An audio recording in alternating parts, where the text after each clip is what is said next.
Tonight, Canadians prevented from visiting loved ones in seniors' homes. How some are fighting back. All right, arrest me. Like, do it. Are you going to do it? Do it so I can bring it before a court. She was charged. We'll show you what happened next. Definitely lost a lot of aquatic life. A nasty leak raises a big question. How did billions of liters of sewage escape notice? Only the lonely. Why this is happening more and more. Beloved singers who've passed away appearing on stage. And we're taking a second look at mental health on campus. Why are students in such need, and where are universities falling short? This is The National. So here's a pretty surprising question for Canadians to consider. Would you risk arrest to visit a parent in care? But that is a decision some families say they're being forced to make when seniors' homes use trespass laws to keep visitors out. And it's a conflict that could grow as the population ages.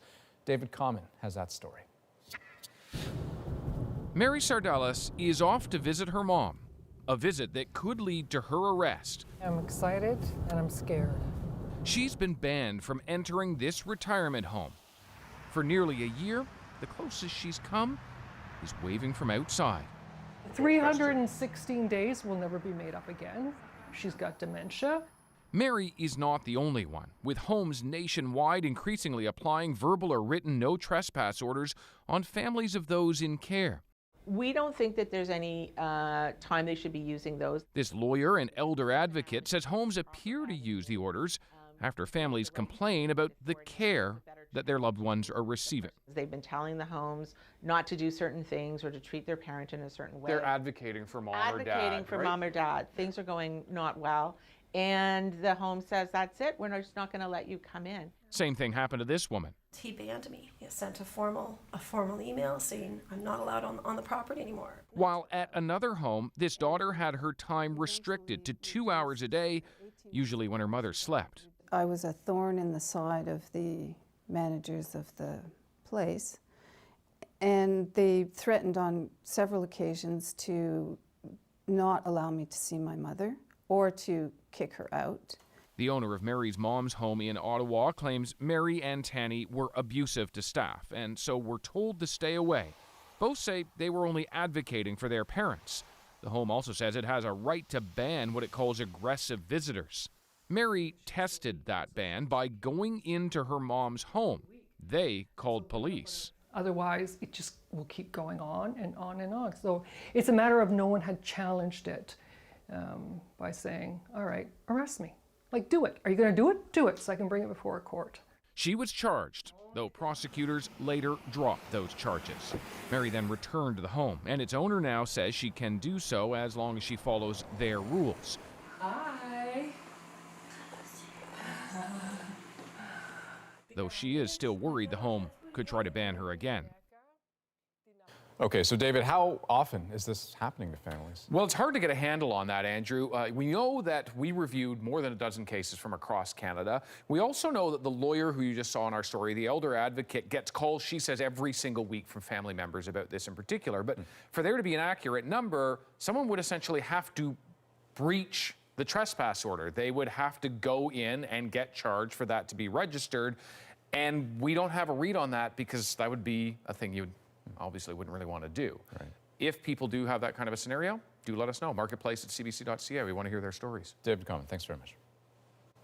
Hamilton, Ontario has an environmental and a public relations mess on its hands. Over a period of 4 years, starting in 2014, billions of liters of raw sewage polluted a local marsh. And to some folks, the spill isn't the only thing that stinks. As Ellen Morrow tells us, they want to know why it's taken so long for a full explanation. Coots Paradise, an ecological gem, both beautiful and damaged. The smell was pongy. John Boddy noticed that smell back in July 2018 and reported it to the province. Once I was certain that it was sewage coming down here, it was very simple for me to take action. Overall, 24 billion liters of sewage waste and storm runoff leaked into this creek and flowed into a nearby marsh. The leak went on for more than 4 years, undetected. This is what the putrid water looked like. The public was warned to stay away when the problem was discovered in the summer of 2018. But residents were only told just how bad the spill was this week after inquiries from the Hamilton Spectator, a local newspaper. The Spectator obtained confidential city reports showing officials have known about the leak's scope for nearly a year. They didn't make the information public, they say, following legal advice. Did the city prioritize its own protection from a lawsuit over informing people about the water?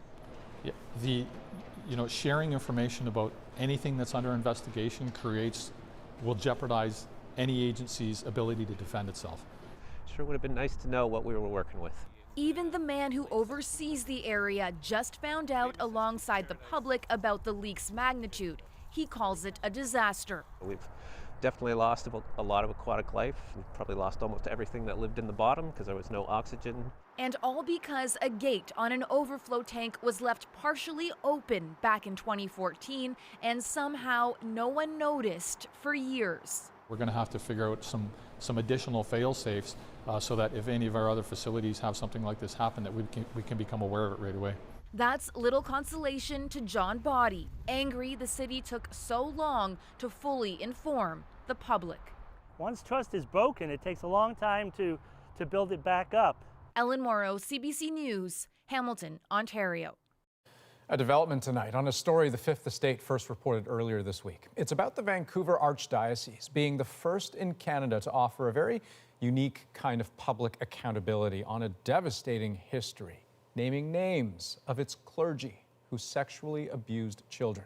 Now, in its own report, it makes dozens of recommendations, including creating an intake office to receive complaints, a review board to hear them, and crucially, to name other clergy members under certain conditions. Chris O'Neill Yates has the story of a woman who knows the report and the abuse. Moments of relaxation like this give Leona Huggins solace in her decades-long journey for justice. As a girl, Huggins was sexually abused by a priest, silent until she was 29. She's one of 4 abuse survivors who sat on this sexual abuse case review committee. That's groundbreaking. It's definitely opened up a door.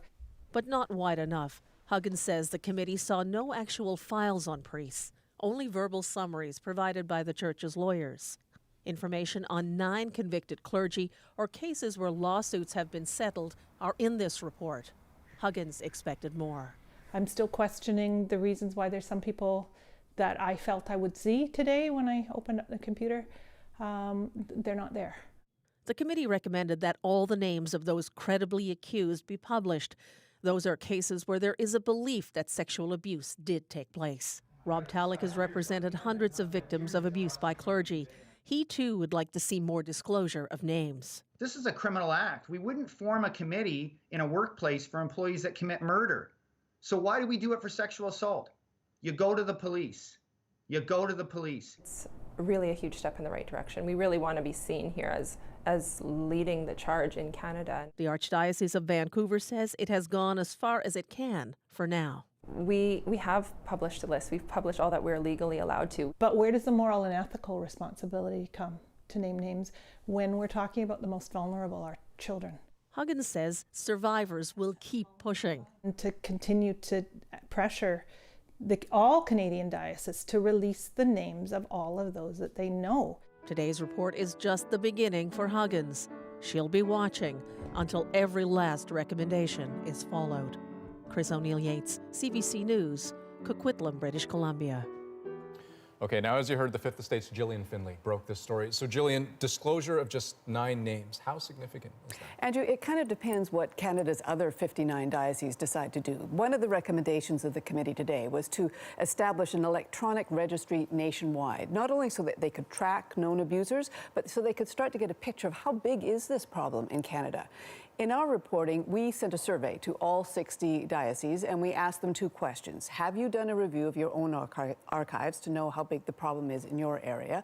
And if so, are you prepared to release the names of priests you know have been abusers? Of the 60, only 14 bothered to respond.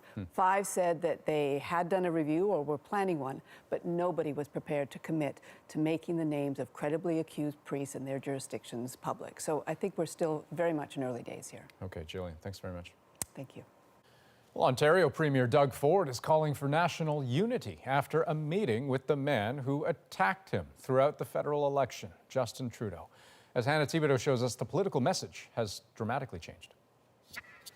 Opportunity for us to sit down and talk together about a lot of shared priorities. We're going to focus on the areas that we agree on, not the ones that we may have differences on. The Prime Minister and Ontario's Premier looking for common ground.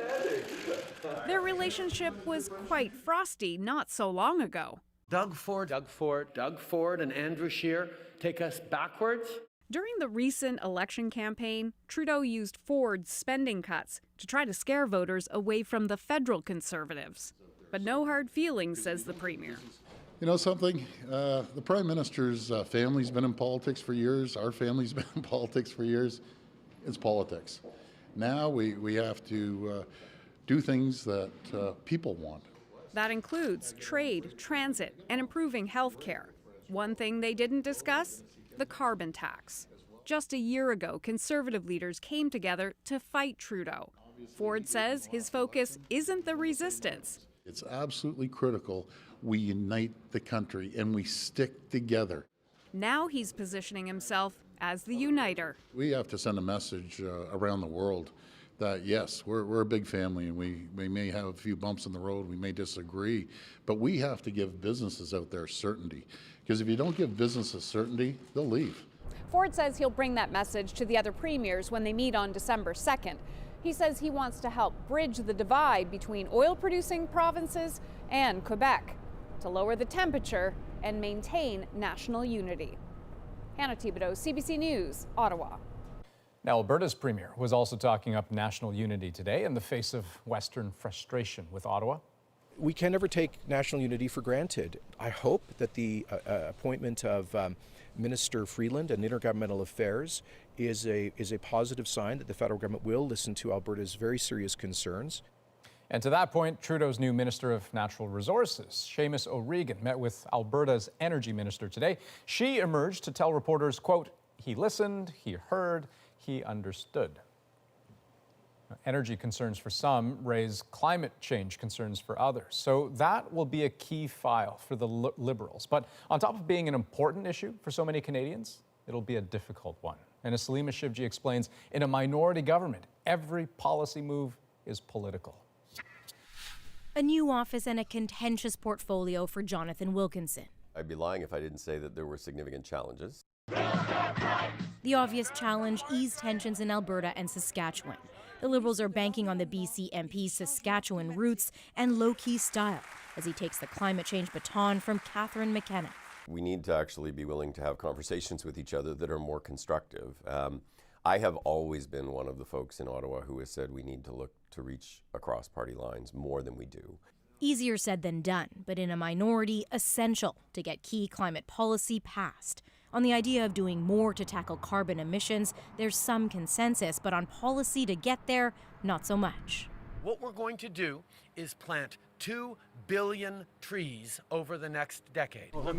No arguments expected on that Liberal campaign promise. Cut corporate tax in half for zero emissions clean tech companies. That one, too, the Liberals feel they can deliver on, but then it gets tricky. They've talked about the climate crisis but not really ended fossil fuel subsidies. The NDP wants to eliminate all of those subsidies, even though many are provincial. The Liberals have long said they would cut inefficient subsidies, but have yet to identify which ones. And then there's the fight over numbers. Canada has promised to cut its emissions by 30% below 2005 levels by 2030. We do need to look at Canada's current target. The current targets are not good enough, so we're pushing for more aggressive, bolder targets. Wilkinson is arming himself for the tough road ahead. Certainly my political staff would accuse me of being a policy wonk, much more than a partisan politician. Only he's now steering one of the most politically charged files around. Salima Shivji, CBC News, Ottawa. Another politically charged file, Canada's relationship with China. And there's an award being presented tomorrow at a security conference in Halifax that might further ramp up tension with Beijing. The people of Hong Kong are being honored for their months of pro-democracy protests in the face of increasingly forceful pushback from Chinese authorities. We are very happy to see support from the international community, but I repeat, I hope the situation can de-escalate, and let's find a civilized solution to end this thing. Now, Hong Kong's 4 million registered voters will be heading to the polls this weekend. Greg Rasmussen has more on the local election that's drawing international attention. Hong Kong politician Andrew Chu is back, drumming up votes hours after being released from hospital. He had his ear bitten off in this attack, which he feels may have been linked to his pro-democracy politics. Despite being in severe pain and woozy from multiple medications, Chu says he can't stop now. The coming Sunday to vote is very important because to empower all the Hong Kong people to express our anger towards our government. These local district councillors have little real power over the big issues facing Hong Kong. But if the pro-democracy camp wins, it will send a message to Beijing. In this moment, the tension is large because the government is not stand with Hong Kong citizens. Earlier this week, the city was caught up in large, violent clashes. In recent days, the mass protests have faded, replaced by smaller ones like this in the run-up to Sunday's election. There was talk of canceling this weekend's vote over fears it could spark more protests. But at this point, it appears voting will go ahead, although with riot police at every polling station.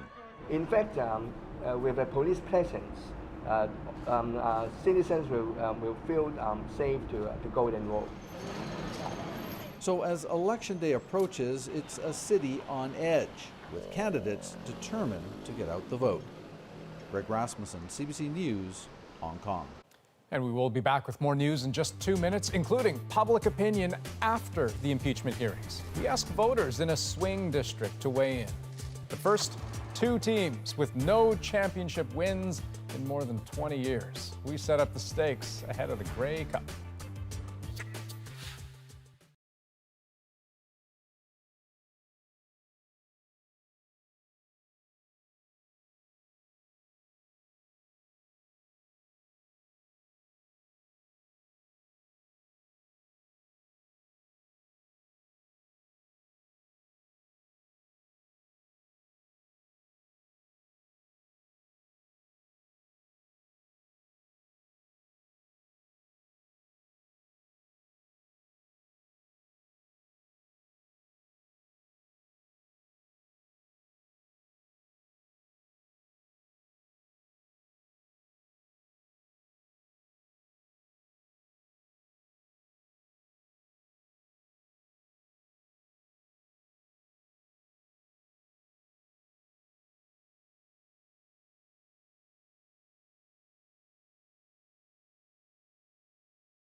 Well, it is the biggest weekend of the year for Canadian football. And even then, there's more on the line than you might think for 2 long-suffering CFL teams.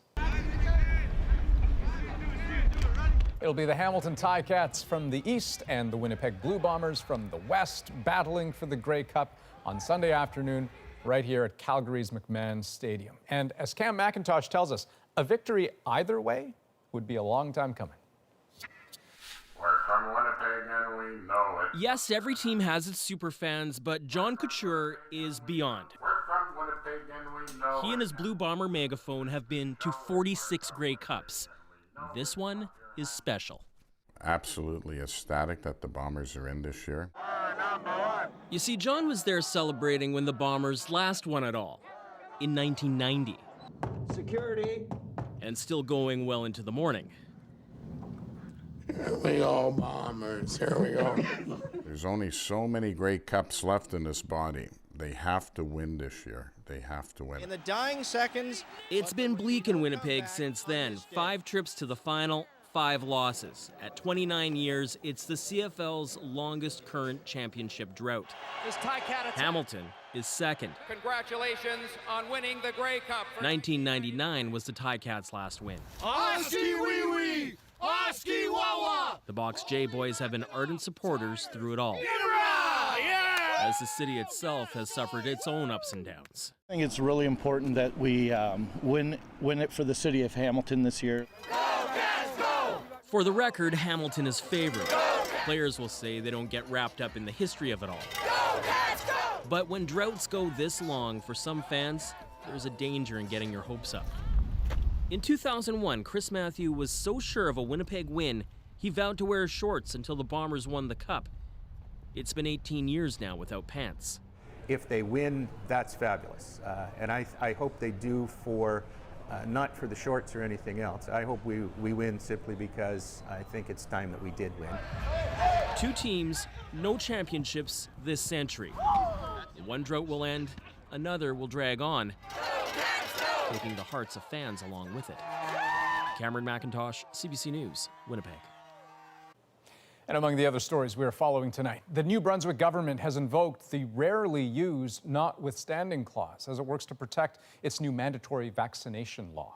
The move would prevent anyone from challenging the new law in court, but there are those who say legislation that suspends charter rights is a bad idea. I feel like we're setting a dangerous precedent here in New Brunswick using it. I would ask the government to come back with a legislation that is charter compliant. The new law would prevent parents from exempting their public school kids from vaccinations unless it's for medical reasons. The federal government is choosing not to end the ongoing CN strike. We are encouraging both sides to keep talking. We believe this is the best way to do it and the quickest way to do it. The walkout by some 3,200 railway workers is now in its 4th day. Canadian businesses say they are already feeling the impact, while farmers in Ontario and Quebec say a propane shortage resulting from the strike could completely derail their harvest. An Ontario judge has thrown out a $210 million defamation lawsuit launched by Subway against the CBC.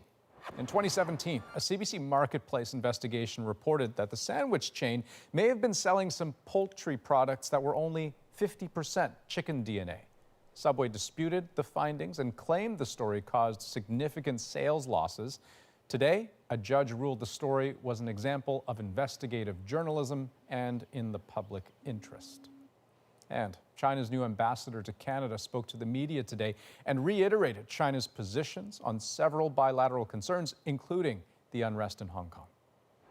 People here are really interested in stability and peace and the prosperity in Hong Kong. They should make their voice loud to those radical, violent criminals. Stop violence immediately. The new ambassador added that it's still up to Canada to mend fences if it wants better relations with China. Okay, coming up, mental health on university campuses. Our Friday panel takes a second look at the services available for students and their shortcomings too. Plus, after 2 weeks of public impeachment hearings, are Americans convinced? We check in with independents.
Committee will come to order. The atmosphere in Washington has been electric. Could not be explained. It was crazy. Order. The testimony. It didn't sound good.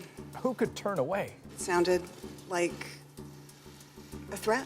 I was concerned by the call. What I heard was inappropriate. Was there a quid pro quo? A domestic political errand. The answer is yes. But after all the hearings in the Donald Trump impeachment inquiry, this is scary what these guys are putting our country through. A key question remains. Did it change anything? Stephen D'Souza went to a New Jersey swing district to find out if open minds in the U.S. have been swayed.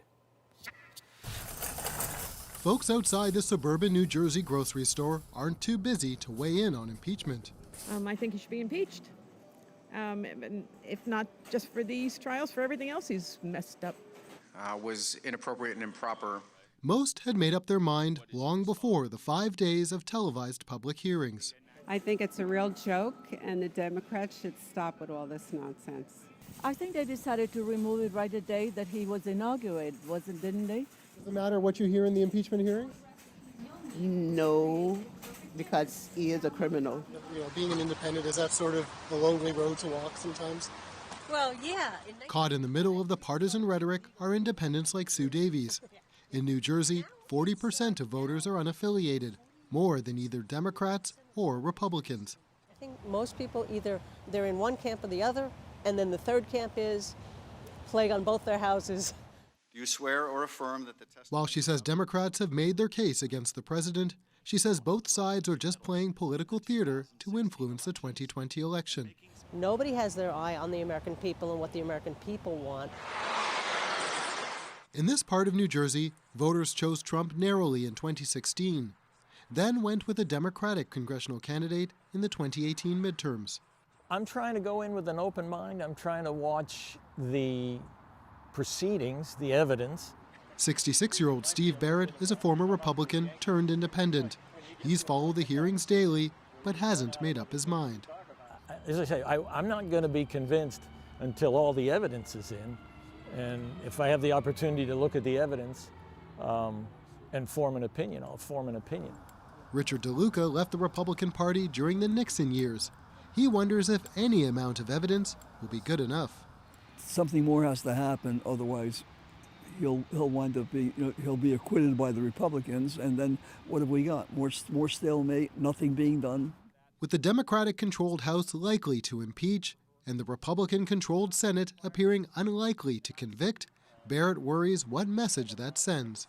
My fear is that if the evidence adds up and he's acquitted anyway, then we've established a dangerous precedent for future presidents to flaunt the law. For Davies, it all adds up to a broken system. The American people want them to focus on what's the best interest of the American people, not what's in the best interest of getting your own party elected. She says unless politicians focus on real issues and not partisan battles, a large block of voters in places like this will have little reason to show up at the ballot box next year for either party. Stephen D'Souza, CBC News, Morristown, New Jersey. And when we come back, the risks and rewards when concerts resurrect the past. Lots of mixed feelings about how they're using holograms these days. And we host a conversation about mental health on campus. Our Friday panel is here for our second look.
Welcome back. On our program recently, you met a student from the University of Toronto who contemplated ending her life.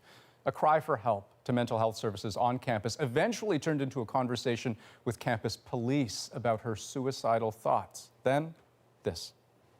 The minute I told them that it was a real location, it was a bridge, but that I would be going to my friend's house, they stopped everything and they told me that I would be put under arrest. I was bewildered. I couldn't believe that this was happening to my friend who at this point had been so cooperative and she'd been so open. Then, just a few days ago, we heard from the Vice Provost at U of T about how long students wait for professional help. So understandably, there's going to be a range of cases and a range of wait lists. How long is the wait to get counseling services, for example?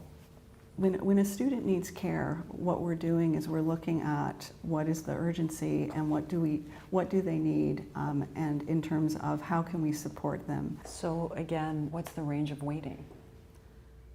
The range of waiting really varies by individual students and individual cases. We would prefer that there's absolutely no wait lists, and we're doing our best to see students as quickly as possible. Hard to get a clear answer.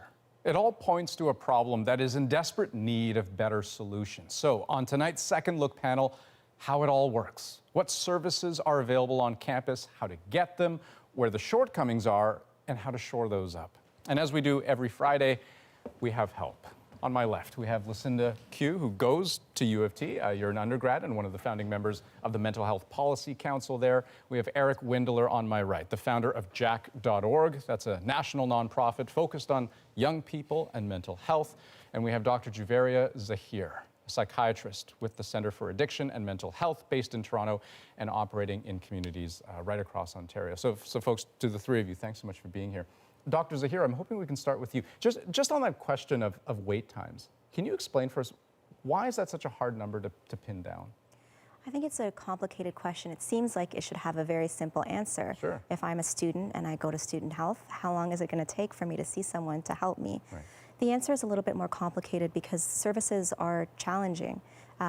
When there's a lot of different people who have different types of mental health issues, people do something called triage. So you're trying to understand who is potentially at risk for suicide, who is having symptoms of psychosis, who is having struggles with academic performance, who is having struggles with anxiety or depression. All of this to say, though, we can say things like 4 weeks or 6 weeks. It may not seem like that long in the general mental health care system, but for young people who are struggling, 4 weeks or 6 weeks can mean the difference between passing and failing, from keeping their student visa or not keeping their student visa. And so I think that's why they need to know what's happening. And Lucinda, I mean, is that what you hear from the student body in terms of the wait time? I mean, 4 to 6 weeks is kind of the norm? It may be the case at other institutions. It has definitely been the case for some students, but I think one of the most frustrating issues at the University of Toronto is that students have been advocating for the creation of a proper triage system, of a proper intake or single entry point for a very long time. And obviously we're working against some particularly acute or unique barriers when we talk about 3 campuses and 90,000 students, a city within a city. Yeah. So instead then what you see is wait times of a couple months, 6 to 8 months. But I guess, I mean, there is a cost to waiting, right? And I think of someone, a student in distress, right, who has some grave problem that they're trying to work through. When they're told that, listen, it'll be 4, 5, 6 weeks until we can connect you with a counselor on a regular basis, what's the impact of that? I mean, just on a human level, what does that do to them? We ended up associating this symbol, this pound or number sign with some of our work after the last suicide, because this story is about human beings being treated like numbers and a mental health crisis that is an accountability crisis. If someone says they need help, they need a single advocate in their corner, it is devastating. It really is the difference between life and death right now for so many students to be told, actually, you can't get the help you need. Eric, I mean, in terms of the way you approach this issue, I know, I mean, you have a very heavy professional investment in all of this, but also an intensely personal one. Yeah, so for those who don't know, we lost Jack by suicide in March of 2010. And we didn't even know Jack was struggling. Okay, a lot has changed since then. but I can assure you there's no family out there that wants to go through what we've gone through. So after we sort of picked ourselves up, we decided we would try to do something about it. And my wife, Sandra, and our closest friends piloted our what's called our youth leadership, youth engagement model in mental health with Queen's University. And fast forward now, we're on 250 campuses across the country. 67 of them are post-secondaries. But if I look back to those days where Queen's was being kind of raked over the coals, they had a rash of suicides in 2010 and 11, and they really stepped up. Okay, they're one of the schools that stepped up. They formed a principals commission on mental health. They involved students and faculty and family members and the mental health professionals. And the way I would just like to summarize it, we're having a bit of a crisis across the entire country. Right. Yes. But then let's talk about the pan-Canadian picture, right? Because I know that your organization, you recently undertook a research project where you talked to students right across the country. And there was one particular finding that really stuck out, and I want to show it to you folks. So to the statement, I feel as though mental health services at my school are adequate and would meet my needs. More than 1,000 students weighed in, with almost half either disagreeing or strongly disagreeing with that statement. Eric, I mean, in trying to figure out how best to help people, I mean, what services are typically available? First of all, it's all over the map. But I would like to, if I might, paint a picture that I think is very important for people to understand. And that is, in the last 10 years, there's been a huge amount of progress in awareness, education, increase in help seeking. And if you like, that's kind of been on a trajectory like this. It's really been growing incredibly fast. And most schools are getting on the bandwagon. They're doing something, and they're somewhere along the path of figuring this out, this very complex issue. But the trajectory of access is a much flatter one, okay? They're all better, trust me. What's going on at Queen's, at U of T, many places around the country is far better than it was 10 years ago. Yes. Infinitely better. But that gap is widening. But what is the root of that problem? Is it a numbers thing, that there aren't enough counselors, aren't enough staff? Is it that there are many more students presenting with mental health? There's many more young people reaching out for help. The world that we live in today with social media and all the things that are going on in the world are adding to the stresses and burdens of young people. So there's more young people comfortable reaching out, and they are more highly stressed and anxious, and they're struggling more with their mental health. So Dr. Zahir, is this an issue then that I mean, we can counsel our way through? I mean, because you paint the portrait, Eric, of a tide, this crushing weight. And I don't know how you solve that with more counselors, more psychiatrists on the ground, because the problem is still there. To Eric's point, we know that in the last 6 years in Ontario, there's been a 33% increase in emergency room visits for young people. And so when you talk about that rising tide, sometimes emergency services become the place where we see that signal, because people are having a lot of difficulty accessing mental health care through their family physician or through student mental health. I think the solution, it involves all of us. I think universities traditionally have been an institute for higher learning, and they are learning along with us to have the resources available for people. You know, young people are at an age where major mental illness emerges and worsens and deepens. So I think in order to solve this problem, we need coordinated care, coordinated access. We also need organizations like jack.org, where we do peer support. We need student advocacy. We need our hospital system and our mental health system also to be able to account for this increase in need. Lucinda, I mean, I know this is a question that you've given a lot of thought to in terms of how you actually go about tackling the problem. Is there something to be said about tackling the sources of stress and anxiety for students? This is a crisis that looks like you said, every single actor recognizing that they have a role to play in stopping someone from falling through every possible crack. And so, at the end of the day, I really think people have to be thinking, are students earning a living wage? Are students being given academic forgiveness policies? Are students being connected to one another and being allowed to build their own communities and supportive relations? Or are we just becoming, again, numbers in this huge system that makes us feel like there's no way out? I do want to do one last go around, and I just want to ask you guys, I mean, you've all thought about this problem for so long and from so many different angles. Is there, if you could pick out one thing that, hey, I wish more people understood this or more people, realized about the problem or the kinds of help that they can get, Eric, I mean, let me start with you. What would you say? Yeah, so I would say every family needs to start thinking about this long before their young people get to post-secondary. They need to be having these conversations, in the very early teens, at the latest, about what mental health is all about, and really having a thoughtful conversation that doesn't put so much expectations on their kids and shares their own struggles so they get more likely feedback from their kids that their children that they could be struggling. Dr. Zahir? What I think I would say is to families and to young people and to mental health care service providers is that there's a way out and there's hope, and that it's our job to listen and to support you and to let you know that there are other ways of being. And it's our job to treat those symptoms that make it so hard for you to live the life that you want to live.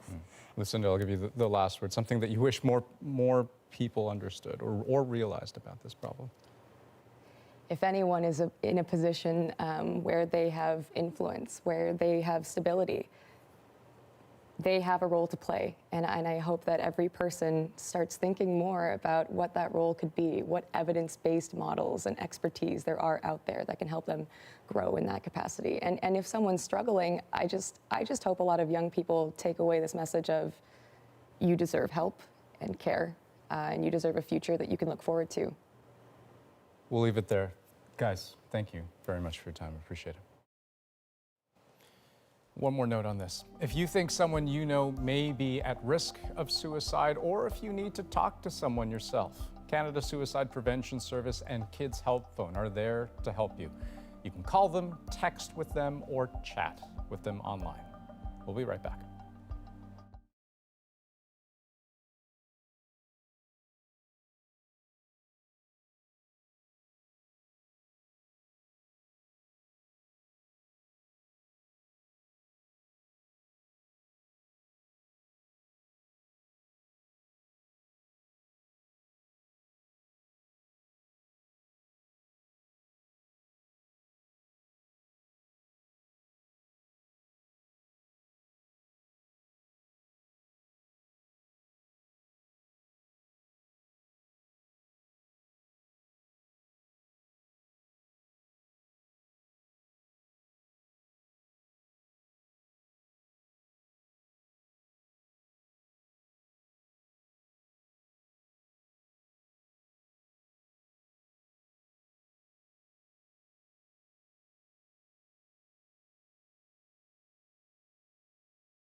Child sex abuser and former Penn State assistant football coach Jerry Sandusky was hoping to get a lighter sentence today, but in the end, he will serve his original sentence of 30 to 60 years. Mr. Sandusky, do you retain your innocence? Absolutely. Sandusky was back in court because that sentence was based on a mandatory minimum now declared illegal. In 2012, he was convicted of 45 counts of sexually assaulting teenage boys. Investigators in Southern California say the pistol used in a high school shooting last week was a so-called ghost gun. They're sold as a kit, and then you can legally buy it, assemble the weapon yourself. A 16-year-old shot and killed two classmates before turning the gun on himself. Police aren't sure where exactly he got that weapon, but they say ghost guns are sold online and at gun shows. Canadian and U.S. health officials are warning people not to eat any form of romaine lettuce grown in Salinas, California. An outbreak of E. coli has affected 40 people in 16 states. One person in Manitoba also got sick. Officials have not managed to narrow it all down to a single source, but they do believe it's the same strain of E. coli that made people sick in 2017 and 2018. Okay, we're going to take a 2-minute break. When we come back, why people are lining up for a blast from the past. The concert trend you may or may not be ready for.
They are futuristic and nostalgic all at once. Hologram tours are digitally resurrecting late musicians and reuniting them with fans in theaters and concert halls across North America. But are audiences really ready? We asked Deanna Sumanak-Johnson to find out. Ladies and gentlemen, Roy Orbison. With a band and backup singers in place, the star arrives. Roy Orbison and Buddy Holly brought back to life as holograms. Only the lonely. It is not a concert per se, it is a show. A love for real, not fade away. Behind this hologram tour and many others is this LA company.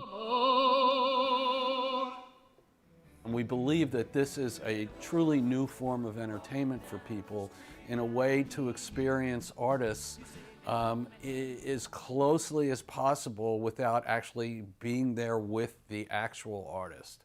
Nostalgia acts like Roy Orbison and Buddy Holly, who have been dead for decades, are a relatively safe bet when it comes to hologram tours, but there are riskier ones. A proposed hologram tour of Amy Winehouse was put on hold when her fans on social media called it exploitative and disrespectful. Similar sentiment surfaced after leaked footage showed an early version of a Whitney Houston hologram 3 years ago. Her family pulled the plug on that early version. Yeah, I think this expert studies human reactions to computer-generated images. We know that people react very differently to the faces of people they know well. If it's somebody that's passed away recently, then I'll know their face very, very well. And anything that's slightly off there will cause me to sort of push back a bit. But people at Base Holograms say that risk is worth taking. They're staging a new version of the Whitney Houston hologram tour next year. I think we're celebrating the artist, and we are working with the estate of Whitney Houston very, very closely to establish the right look and feel. He acknowledges hologram tours aren't for everyone, but a lot of people we met after the Roy Orbison and Buddy Holly show were fans. I actually found myself clapping, but I'm thinking, why am I clapping for someone that's a hologram? A little bit disconcerting, surreal. I loved it. I thought it was fantastic. Anyhow, I got to get back because I think the show's starting again. Thank you so much. And even though some fans find it unsettling, this mix of novelty and nostalgia is not going away anytime soon, with artists from ABBA to Glenn Gould slated to return as holograms to a stage near you. Deanna Sumanak-Johnson, CBC News, Toronto. Okay, our moment is next after the break. He's a Giller Prize winner now, but what about back then? Seems Ian Williams' tribute to his old teacher is leading to a reunion of sorts.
First-time novelist Ian Williams, it would seem, has a lot of people to thank. On Monday, he won the Giller Prize, and one person he paid a heartfelt tribute to was Margaret Atwood, author of the first book he ever bought with his own money. But he also spared a thought for others who've helped him along the way. And so in tonight's moment, we want to share another touching exchange between Williams and his old middle school teacher, who created a Twitter account just to say congrats. Ian Williams for his novel, Reproduction. I had good public school teachers like Mr. Lusick and Mrs. Colton who pushed poetry on us, and this was my way, right? So I didn't expect to hear from him that night or have my name mentioned. I saw his tears. At the same time, there were the same thing on my face. Seeing that Ian was going to be on Twitter, that's when I decided to create the Twitter account. He's repaid me so many ways already. I mean, it's unbelievable. That was the icing on the cake when he mentioned me. One thing I'm hoping is that people actually sort of look back to their own teachers and think through their lives and say, whatever happened to that 7th grade geography teacher, or that shop teacher in grade 11? As long as he's paying for the coffee, I'm meeting up with him. Yeah, I think he can afford it. And so, hey, if you have teachers that you can think of from your past that you just want to give a shout out to, head over to our national Instagram page. It's at CBC National. We'd love to hear from you. That's the National for this November 22nd. Good night.